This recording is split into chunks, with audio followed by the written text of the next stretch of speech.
Avant de commencer, la discrétion du spectateur est conseillée. Cette vidéo est uniquement à des fins éducatives et de divertissement. Le 9 mai 2025, la salle 26B du tribunal fédéral de Manhattan se fige. Jamie Foxx, oscarisé et jadis compagnon de fête de Sean Diddy Combs, avance vers la barre. Dans le public, influenceurs, paparazzi et juristes retiennent leur souffle. Pourquoi l'homme qui partageait les soirées d'1 million de dollars vient-il aujourd'hui déballer 20 ans de secret?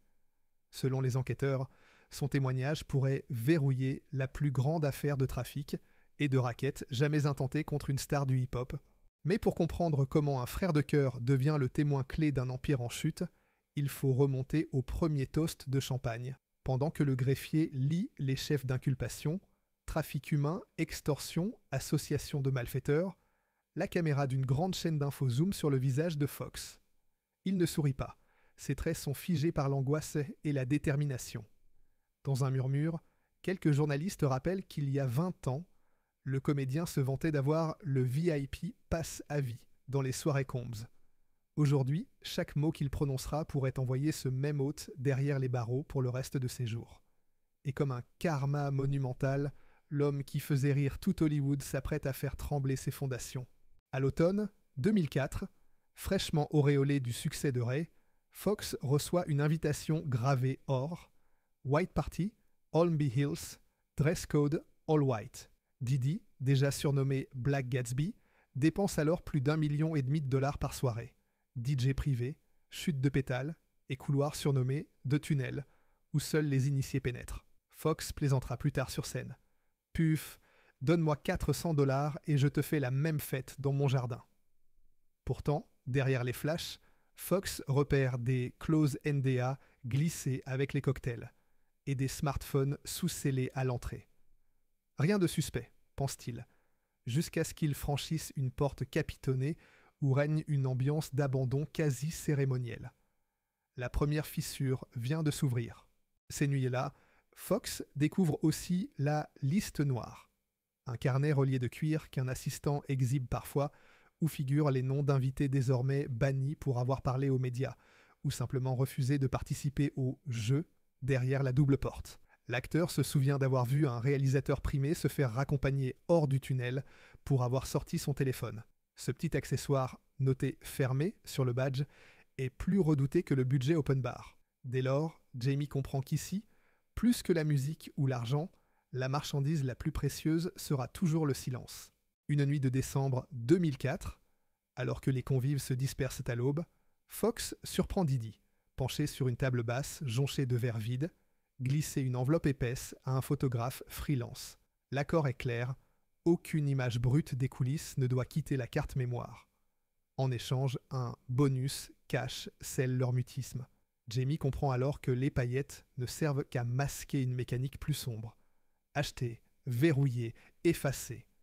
À cet instant, le glamour des white parties se fissure pour révéler un système huilé où chaque silence a un prix et chaque témoin une date de péremption.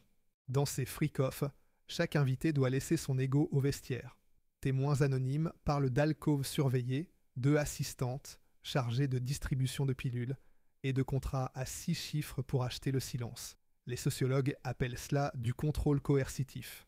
Diddy, lui, parle de liberté créative. C'est là que Cassie Ventura, jeune chanteuse de 19 ans, devient la compagne officielle du mogul. Foxx se souvient d'avoir surpris un regard suppliant dans ses yeux quand l'ambiance tournait à la dérive. Il rit encore sur les plateaux télé, mais le goût du champagne s'est changé en cendres. Ce n'était qu'un avant-goût. La vraie déflagration arrive des années plus tard. Un ancien garde du corps, cité au procès sous le pseudonyme King, décrit une pièce entièrement tapissée de miroirs sans teint. De l'extérieur, on ne voyait qu'un mur de chrome, confie-t-il. Mais de l'intérieur, on filmait tout. Ces enregistrements servaient d'assurance vie pour Diddy. Si un invité menaçait de parler, il recevait un montage de ses propres excès, en guise d'avertissement. Foxx avouera que c'est à partir de ce moment qu'il a arrêté de boire dans ses soirées, imaginant chaque gorgée comme une poignée de menottes invisibles. En coulisses, Jamie s'aperçoit qu'un petit cercle d'habitués se passe discrètement un mot de passe avant d'entrer dans la salle rouge, un salon attenant où la sécurité est doublée et les portables confisqués. Une fois poussé par la curiosité, Il tente d'y jeter un œil. Il n'y voit qu'un fauteuil Chesterfield entouré de caméras fixes, comme un décor construit pour enregistrer, puis monnayer des compromissions. Cette vision suffit. Il comprend que l'endroit n'est pas fait pour le plaisir des invités, mais pour conserver une emprise éternelle sur eux. Presque 20 ans après la première soirée, Cassie dépose une plainte foudroyante. Extorsion, violence, trafic. Le document de 35 pages décrit les mêmes freak-off que Fox avait eus. 24 heures plus tard, le dossier est réglé à l'amiable pour 20 millions de dollars, sans aveu de culpabilité, et disparaît des tribunaux. Sur les réseaux, on crie au chèque de silence. Fox, silencieux en public, confie à ses proches qu'il vient de comprendre: si Cassie, pourtant témoin direct, était réduite au silence en une journée, qui demain pourra encore parler? Ce sera lui. Mais il l'apprendra à ses dépens. La rapidité fulgurante de l'accord confidentiel laisse le public incrédule. Comment 20 millions peuvent-ils suffire à acheter le silence de tant d'horreurs?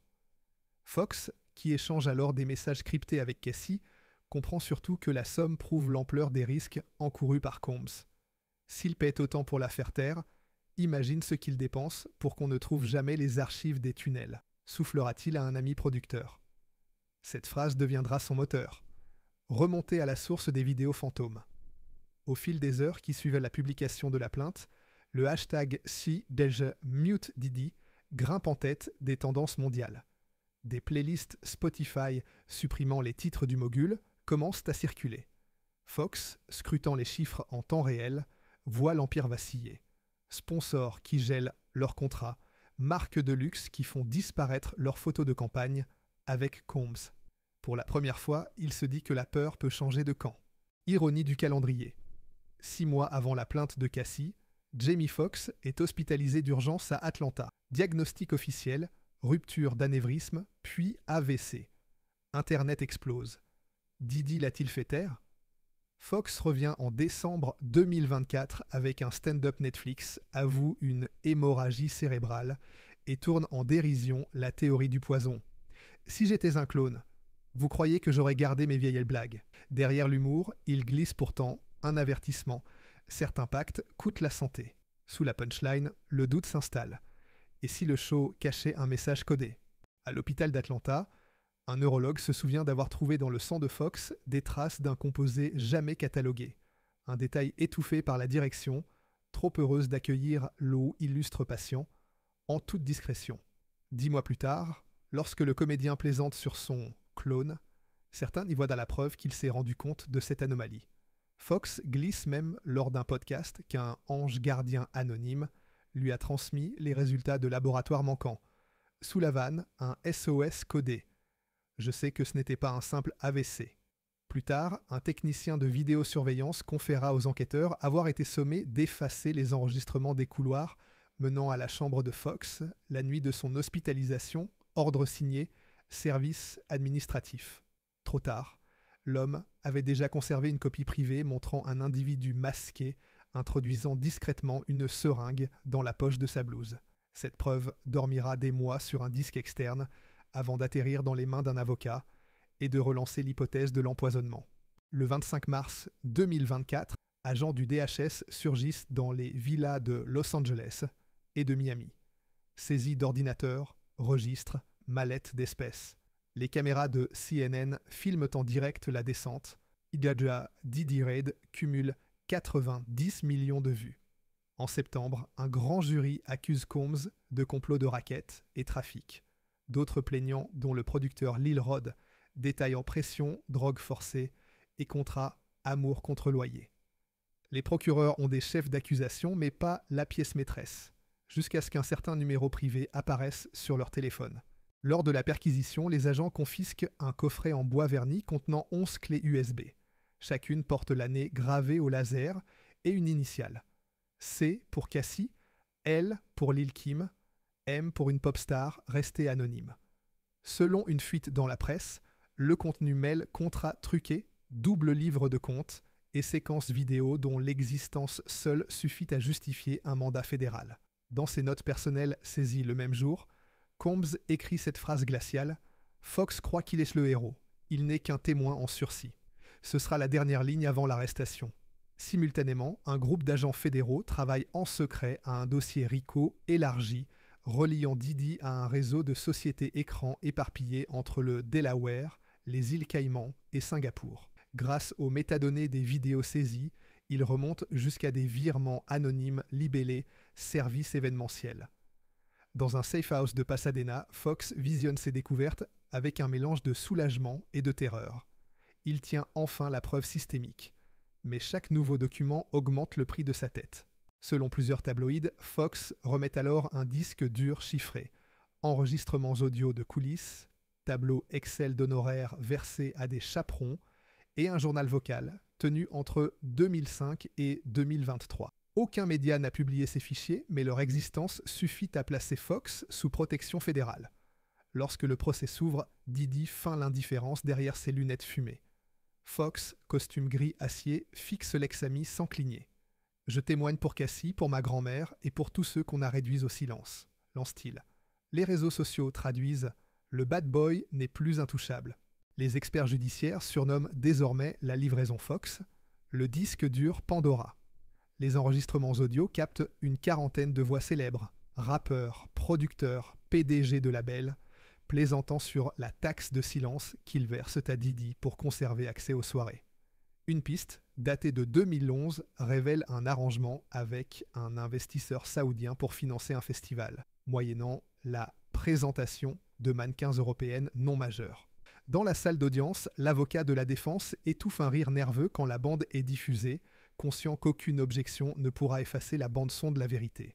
Avant même l'ouverture de l'audience, le service des US Marshals exfiltre Jamie d'un hôtel discret de Midtown à l'aube, le visage dissimulé sous une casquette noire et le nom de code Phoenix, inscrit sur son badge temporaire. Dans l'ascenseur réservé au personnel, un agent lui murmure que 2 caméras de sécurité du couloir ont été neutralisées dans la nuit, signe qu'on cherche déjà à localiser le témoin clé. Fox serre alors contre lui la mallette où repose une copie cryptée du fameux disque dur, un geste presque instinctif, comme si l'objet valait désormais plus que sa propre vie. À la barre, ex-petites amies sous pseudonyme décrivent les tunnels d'hôtel, la cocaïne servie sur miroir, les contrats d'amour salariat. L'une d'elles raconte avoir signé un love contract contre son loyer new-yorkais. La défense crie au complot, réclame la nullité pour sensationnalisme. Mais l'accusation projette un email, efface la vidéo en moins 30 minutes, renvoyée à 2h03 du matin, la nuit où la fameuse cassette de Corridor avait brièvement filtré. Selon des spécialistes, même un milliardaire ne peut plus effacer les nuages quand tout se sauvegarde en miroir. Alors, l'argent peut-il encore effacer une nation connectée ? Sur X, ex-Twitter, le hashtag #DidiFiles se hisse en top mondial. Des archives ressurgissent, comme cette photo de 2005 montrant Combs et un futur sénateur lors d'une fête privée. Les internautes comparent la chronologie des votes de ce même sénateur sur des lois anti-traite et découvrent qu'il s'est systématiquement abstenu. La rumeur d'une liste d'influence circule. Politiciens, membres du barreau, patrons de plateformes streaming. Tous supposément rétribués pour garder le couvercle fermé. Tandis que les tweets s'enchaînent, l'action du label de Didi chute de 46% en une semaine. Dans l'industrie, on commence à parler de l'effet Fox. À mesure que les révélations s'empilent, la riposte s'organise. Des cabinets de crise sont mobilisés sur la côte ouest pour préparer le public à une version alternative des faits. Pourtant, dès la fuite de l'email efface la vidéo, plusieurs majors du streaming réagissent avant même l'ouverture de Nasdaq. Playlist éditoriale, recommandations automatisées, tout contenu affilié à Combs est subitement déréférencé, générant un trou noir numérique impossible à ignorer. Les analystes parlent d'un Tchernobyl culturel. La radiation n'est pas visible, mais chaque minute d'exposition coûte désormais à l'Empire des millions perdus et, surtout, une légitimité qui ne se reconstruit pas. Fox termine sa déposition les yeux brillants. La plus grande scène de ma vie se joue ici, sans projecteur, juste la lumière crue de la justice. Didi risque la perpétuité, mais clame son innocence et promet d'appeler 50 témoins à décharge. Les jurés délibéreront peut-être des semaines. En attendant, Hollywood tremble. Quel manager, quel label savait lesquels ont payé pour ignorer. Ce procès marquera-t-il la fin de la loi du silence? Ou prouvera-t-il qu'un portefeuille bien garni vaut plus qu'un flot de témoignages? Laissez votre avis ci-dessous, abonnez-vous pour le prochain épisode. Nous dévoilerons les autres géants dont les noms circulent d'abord déjà dans les couloirs du tribunal. Et croyez-nous, la liste pourrait vous surprendre. Un profilé du FBI, appelé à la barre, décrit Combs comme un stratège obsédé par l'idée de tout documenter pour tout contrôler. Cette manie se retourne désormais contre lui.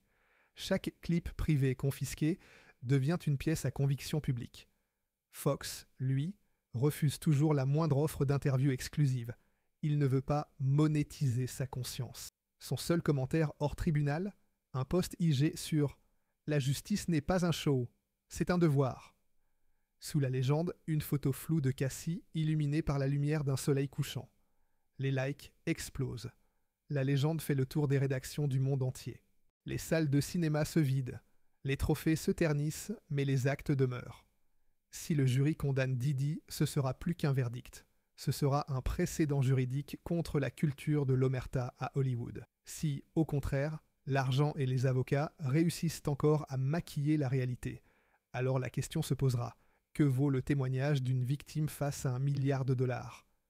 Jamie Foxx l'a martelé. « Je ne suis pas venu enterrer un homme, je suis venu déterrer une vérité. » Quoi qu'il arrive, sa prise de parole aura fissuré la forteresse. Reste à savoir si la brèche laissera passer un simple courant d'air, ou un ouragan capable de purger toute l'industrie. À nous, public, jurés invisibles derrière nos écrans, de maintenir la pression pour que la lumière ne s'éteigne plus jamais.